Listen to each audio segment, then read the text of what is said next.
Ini si Ferdinand Marcos Jr., kilalaman nga Bongbong. Anak sa nagtaliwan nga diktador Ferdinand Marcos. 30 anyos ang nagligad. Ang pamilya Marcos gintapok sa Hawaii halin sa pungsod, matapos ang isa kadako nga revolusyon nga nagtapos sa ila 20 anyos nga pagahom. 30 katuig ang nagligad. Kag subong, si Bongbong nagapadalagan sa pagkapresidente kag base hindi pa mapierde. Agud aton maintindihan ang mga nagkalatabo. Dumdumunta ang adlaw nga nadula sa pwesto ang pamilya Marcos sang Febrero 1986. Imelda Marcos, Jaime right? Marcos, this is the Marcos, 7. More than 1,200 pairs of shoes were left The late in stores. dictator allegedly stole millions of pesos. Imelda Marcos, 7 of her grab cases, she was found guilty. Bongbong misrepresented his Oxford education in The excesses 2016. and corruption of her husband's dictatorship. Sang Pebrero 1986, nagtapos ang pagahom sang sadto Presidente Marcos matapos ang 20 katuig. Eleksyon nga may pagpangdaya. Akusasyon sang paglapas sang tawhanon nga kinamatarong. Akusasyon sang korupsyon ang nagtulod sa linibo ka Filipino para magmarcha sa dalanon. Subong kilala naton ini nga People Power Revolution nga isa ka hublag nga naging inspirasyon sa mga kontra sang authoritarianism sa bugos nga kalibutan. Sa pagbanta sang Philippine Supreme Court, ang mga Marcos nakatipon sang hindi magsobra sa 10 billion US dollars nga questionable nga manggad. Samtang ara sila sa pwesto. Nalakip na diri ang 4 ka matag-as nga building sa New York.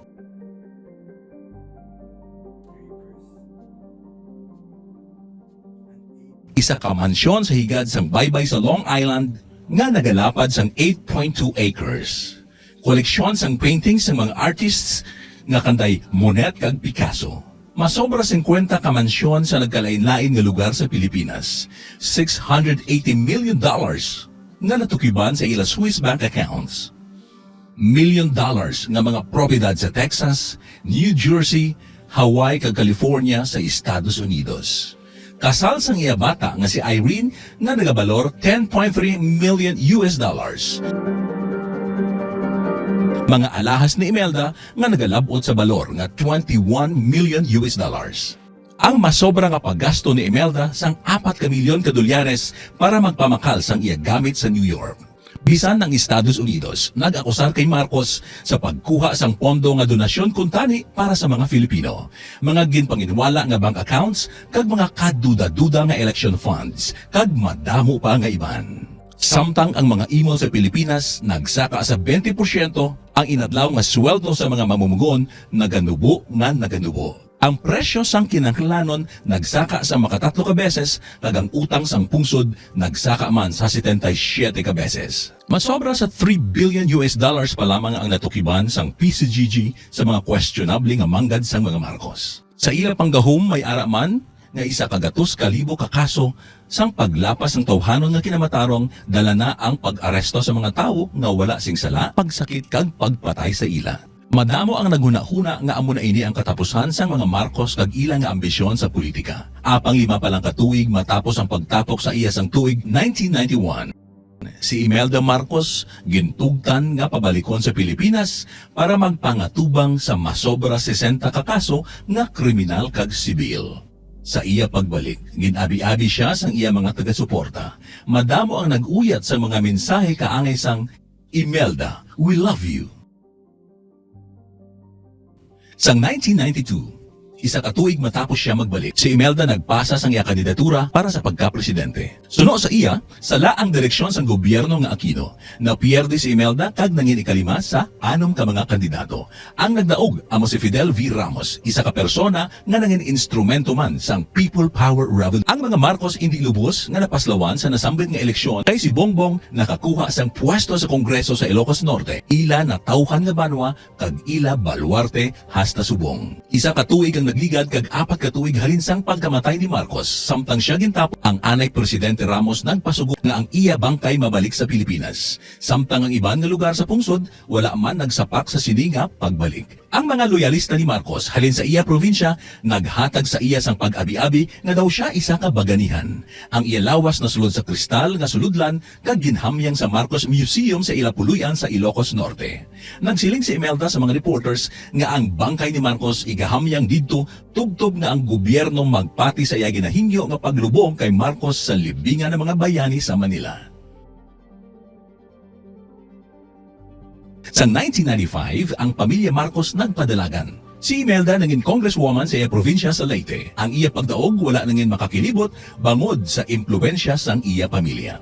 Sang panahon sang diktadorya, We are winning by landslide. ang ila probinsya sang Leyte kag Ilocos Norte ilaman gintatap. Si Bongbong nagpadalagan man para senador apang napaslawan kag naglugar lamang sa 4 pa ka pwesto halin sa ika-12 nga kandidato. Sang 1998, ang iya Iloy nagpadalagan man para sa pagka-presidente. Si Imelda nag-anunsyo sini matapos nga siya ang ginkasuhan sang Supreme Court sang kaso sang korupsyon sang 1993. 13 kaadlaw antes mag-eleksyon, ginbawi ni Imelda ang iya pagkakandidato. Manubo ang iya numero sa mga surveys. Siling ni Imelda ang iya pagbawi para man sa mga Pilipino agud malikawan ang posible nga manubo nga eleksyon.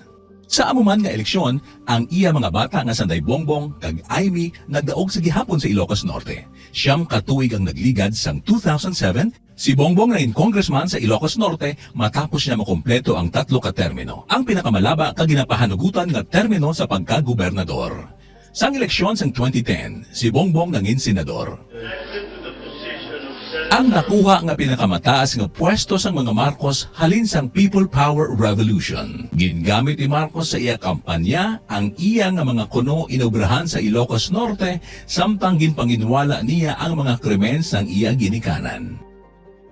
Ang ini nga mensahe naging popular sa bag-o nga henerasyon sang botante nga wala nakaabot sang diktadorya sang iya amay. Sa amuman nga eleksyon, nagdaog si Aimee bilang gobernadora kag si Imelda bilang congresswoman matapos ang iya pagbalik sa politika sa edad nga 80.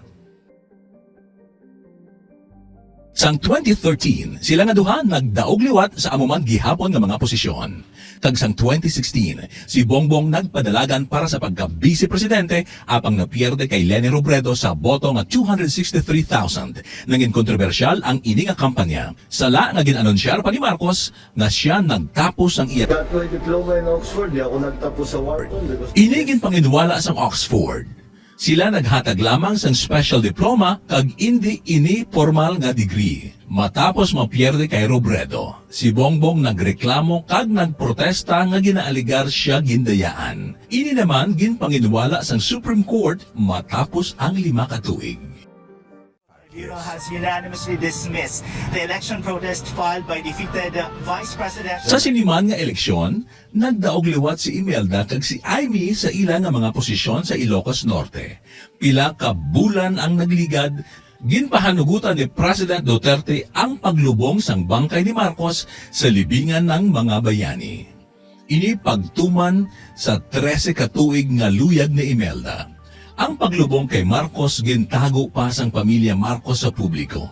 Siling ni Vice President Leni Robredo daw kawatan sa dungang gabi.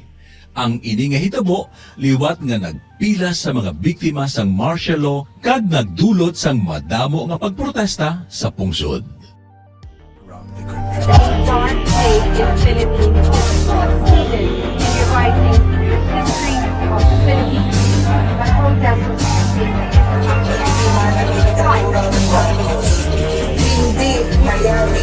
We bury the dictatorship because we are sending a signal that in the Philippines, crime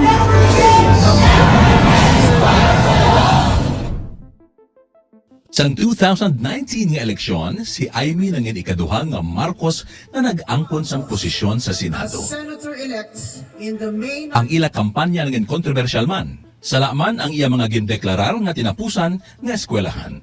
Ginsulat pa niya sa iya Facebook biography apang ilaman dayon ginbawi. Iya ginsiling nga siya ang una nga babayi nga nagtapos sa isa ka Ivy League school. Kag iya man ginsiling nga nagtapos siya nga cum laude sa UP College of Law. Initanan ginpanginwala sang UP kag sang Princeton. Sang September 2, 2020, ang Kongreso nag-aprobar sang House Bill 7137 nga nagdeklara sang September 11 bilang isa ka non-working holiday sa Ilocos Norte bilang paghatag dungog sa nagtaliwan nga diktador. 7137. Hearing no objections are hereby all Ang House Bill 7137 napasar nga may 197 kapabor nga boto kag siyam lamang ang nagpamatok. 30 katuig nga ginaakusaran ang pamilya Marcos sa pagpanginwala sa mga nagkalatabo sa nagligad ukon historical revisionism. Sang sinilang, si Bongbong nag-ayo nga islan ang mga textbooks sa history kay ini nagapakamalain sa imahe sang ilang pamilya. Sa October 2021, nagpadalagan si Bongbong sa pagka-presidente. Sa isa naman ka-kontrobersyal nga kampanya, wala may ginakatuan si Bongbong Marcos sa mga major nga debate sang mga kandidato sa pagka-presidente. Jr. skipping another presidential debate. Not attend the presidential debate hosted by the Commission on Elections. Bisan ang commissioner sa elections nagpasidaan ani. A red flag for the voters. Absolutely. Sa iya pagkampanya para eleksyon, natukiban nga ang mga Marcos wala pa nagbayad sang ila estate tax kag ini naglabot sa 23 billion pesos. 103 billion pesos in unpaid estate taxes owed by Ferdinand Marcos Jr. and the rest of the Marcos family. Tax assessment was already ruled final and unappealable by the highest court in the Philippines.